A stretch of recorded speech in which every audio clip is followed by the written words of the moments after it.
Hey soulmates!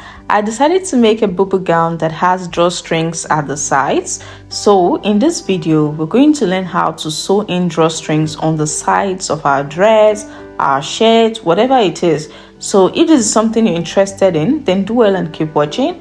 And as you can see, after making this bubble gown with side drawstrings, I styled it in different ways, and I really want to know which of the styling do you think looks more beautiful, because right now I'm still contemplating on which to go for. So tell me which of the styling looks more beautiful, more of like stand out amongst this various styling that I did. Do let me know in the comment section, and meanwhile let's dive right into this tutorial.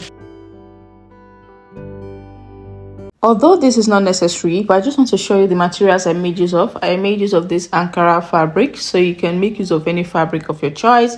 And for the net skirt, I made use of this beautiful net that I saw at the market, and I decided to get this. I got about 2 yards, so this is what I made use of for the net skirt.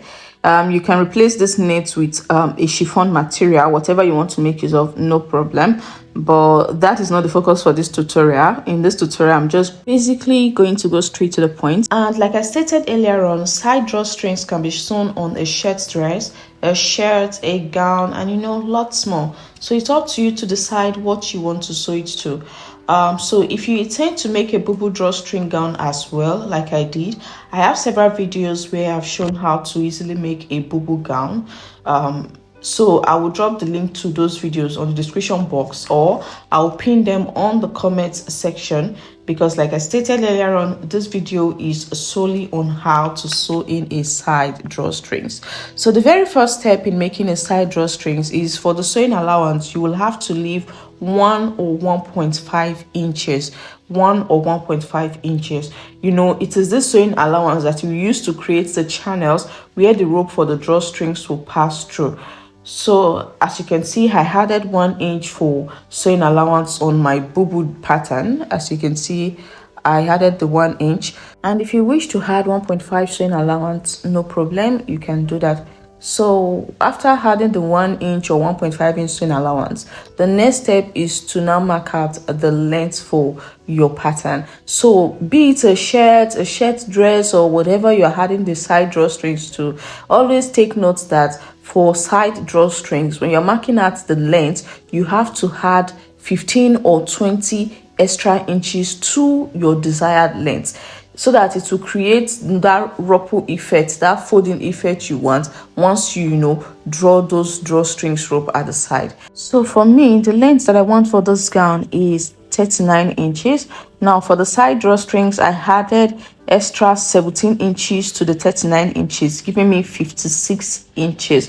Then I added 2 inches extra for hemming allowance. You have to hem the down of whatever outfit you're making, so you just add 2 inches for the hemming allowance. So altogether gave me 58 inches. That is how I marked out 58 inches. After doing all of this, I'll go ahead and cut out my pattern, and next step will be to fold in the hem of the outfit. So for me, I'll go ahead and fold in the 2 inches for the hemming allowance, like this at the hem. And after folding in the 2 inches, I will also fold in half an inch and then run a straight stitch through it. So take note that you need to hem the down of your outfit before any other step, before closing the sides of your outfit. So now that I've hemmed the down of my outfit, I went ahead to close up the shoulders, turn the hem of the sleeves, and after doing that, it's time to close up the side. So I'll go ahead and bring in the back pattern and place it on the front pattern, and make sure that the right side of the back pattern is facing the right side of the front pattern. So in closing up the sides, I'm going to use that 1 inch sewing allowance for closing up the side. So if you made use of 1.5 inch for your sewing allowance, you make use of the 1.5 inch for closing up the sides. I hope you do understand. Now I'll go ahead and close up the sides of my gown, and I'll come back and show you the next steps. When closing it, I'll close it to the hem like this. Moving on, I've gone ahead to cut out the drawstring ropes, and for these ropes I have 4 of this.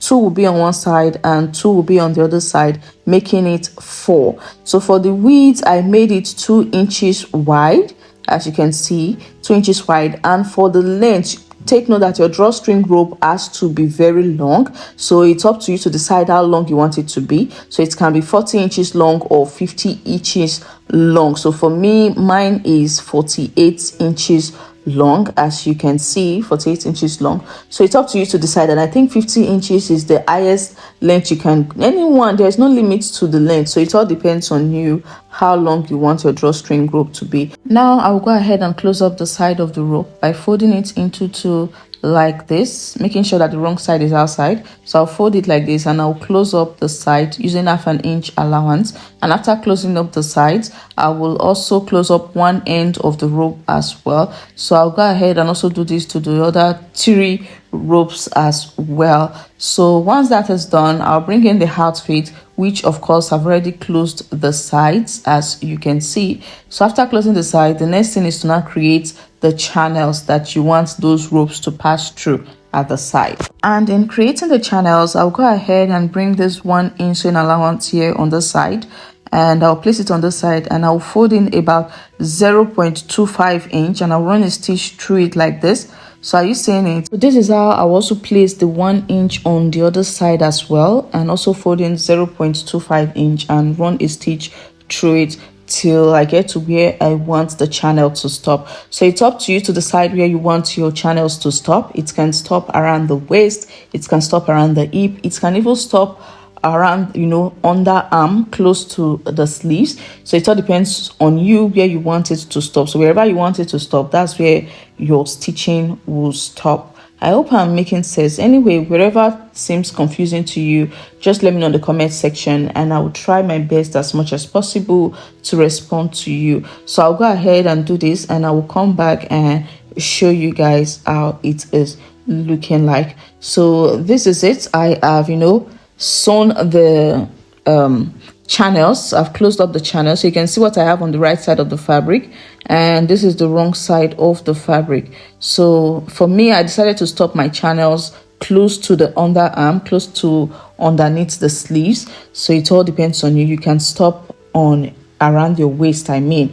So this is it. This is the right side. You can see how neat the stitch is looking on the right side, and this is the wrong side of the fabric. So you can see the channels have been created on the sides. So you can see what I have here. So I'll go ahead and iron this. You need to iron. It's very important. You want to have a neat work, so you need to iron. So this is what I have. So you can see the channels has been created. So I also create this channel on the other side of the gown as well. I'll create the channels on the other side of the gown as well. Moving on, I've gone ahead to bring in the ropes, which I've closed the sides, as you can see, and I've also closed one end of the rope as well. So right now I'll go ahead and cut out the excess of the sewing allowance. So I'll just go ahead and trim it off like this.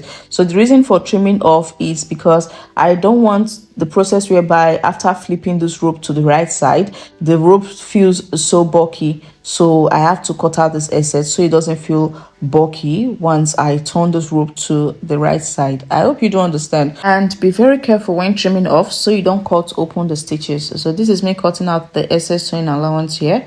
After cutting it out, I will bring in a broomstick, and from the ends that I close, from the end of the rope that I close, I'll go ahead and push it through like this and use it to turn it over to the right side. So this is me turning over the rope to the right side using a broomstick. I hope you do understand. So right now it's time to take those ropes and pass them through these channels. So I'll also be making use of my broomstick.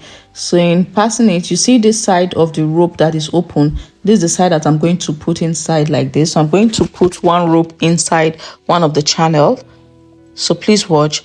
So I'll pass one of the rope inside one of the channels like this. I'll push it like this. So you can see I'm pushing. So I'll push it through one of the channels. So this is what I'll do to the rest channels as well. I'm going to be pushing one rope through each channels. So I'll pass it through like this till I get to the end of the channel. So you can see the rope is outside on the end of the channel like this. And after making sure that my rope is outside on this other end of the channel, I'll go ahead and bring in my pin and I'll use it to hold it in place. Then I'll go over to my sewing machine and I will, run a stitch on it to secure the rope to this other end of the channel so that it doesn't go in again you get, when I'm drawing the drawstring. So I'll go ahead and use the stitch to hold it in place on this end, and on this other end of the rope, you know, I closed this particular end of the rope, so I'll just go ahead and tie it into a knot like this, so that it secures more better here on this end as well, so that when I'm drawing the drawstring as well, it, you know, looks beautiful and also holds in place as well. So this is how I also pass the other ropes on the other channels as well, and I'll also go ahead and, you know, run a stitch on the other hands to seal it up, and then also tie a knot on the other end of the rope as well. And this is what I have after passing the ropes through the channels. So when I draw the ropes down, you can see I'm having my drawstring, and you can see the foldings that it's given. So this is how to create the drawstring dress. So this is what I'll do on the other side as well. This, soulmate, is how you create drawstrings on the sides of your outfit. And if you intend to also make the free net or chiffon skirt, all you have to do is to get a pattern paper or draft directly on the chiffon material.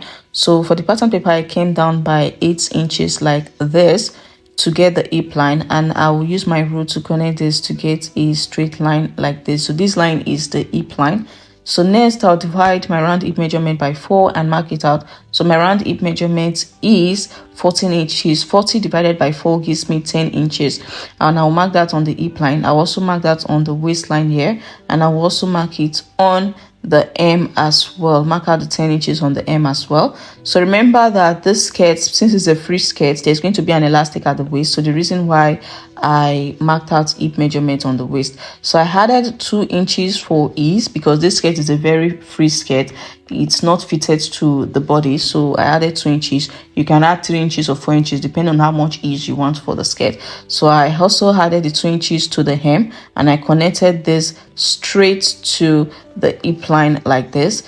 And then, you know, on the waistline, I also added the 2 inches of ease. So to get that feminine skirt pattern, I came in by ½ an inch, and I'll connect this to the hip line like this as well, and I'll go ahead and cut this out. So please take note that this is not part of the tutorial at all. I just decided to include this for those that would want to make the free chiffon skirt or net skirt. And if you ask me, I will advise you make use of a chiffon material or any other material aside the net material, because after making use of the net material, when I was working, I was not that comfortable and I didn't get to work freely because I was scared of the net, you know, getting torn. So it's best you make use of a chiffon material. So this pattern, I'll be using it to cut both the front and the back pattern. Yes, there's no need for zipper allowance because it's a free skirt. So right now I'm coming down by 1.5 inches for the waistband, and please take note the waistband is an elastic waistband. So I'll connect the dots to get a straight line like this, and I'll go ahead and cut it out. So if you don't know how to attach an elastic waistband to your skirt or to your pants, I've done tutorials on that already. So I'll drop the link to those videos on the description box. And also, after cutting this out, I'll use this pattern now to cut out the net material or the chiffon material. So I'll fold the fabric into two like this, and I'll place my pattern. And since it's a long skirt, I measured the length I want for the skirt, and also use this pattern to cut out both the front and the back pattern. So if you want a more elaborate tutorial on how to go about achieving this free skirts, just let me know in the comment section and I will make a more elaborate tutorial on this. So guys, that is that for all of this. So I decided to style my drawstring boo-boo gown with the net skirts, and this is what I have. So this is what I have. So I also decided to take out the net skirt and just leave it like that, and I have this. You can see how beautiful this is looking. This is something I can rock literally anywhere. And I also styled this with a fabric burst, and you can see how beautiful this is looking. I think this is the one I love the most, but tell me, which one do you love the most? Which one stands out? So after doing this, I decided, okay, let me just free the drawstring. Let me just free it up, and after freeing it up, I have my normal boo-boo gown. So guys, this is it. So see you on my next video, and don't forget to hit the subscribe button. Bye.